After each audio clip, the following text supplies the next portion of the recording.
آج بیوی کے حقوق کی بات ہوتی ہے اور دنیا کہتی ہے کہ ہم نے خواتین کو حقوق دیے.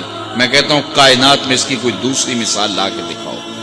جب حضرت خدیجۃ الکبریٰ کا آخری وقت آیا، انہوں نے حضرت سیدہ فاطمہ سے کہا جاؤ اپنے باپ سے چادر رحمت مانگ کے لاؤ.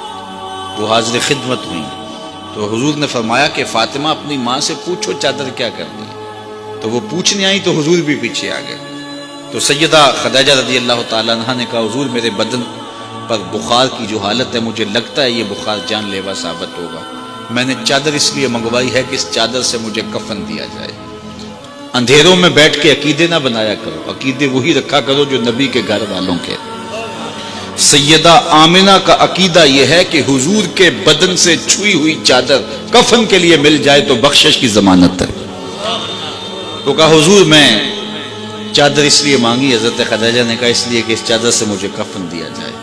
خیر حضور علیہ السلام کی آنکھوں میں آنسو آ گئے اور حضور نے جو جملے کہے کائنات کی تاریخ میں ایسے جملے نہیں ملیں گے آپ. فرمایا خدیجہ تو نے چادر مانگی ہے، لو اردت جلدی لا آتیتک، اگر تو میری جلد بھی مانگتی وہ بھی اتار کے دے دیتے. کوئی لاؤ تو صحیح ایسی مثال.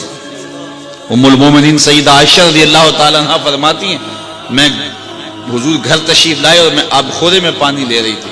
حضور نے مجھے کہا عائشہ تھوڑا سا پانی میرے لیے بھی چھوڑنا.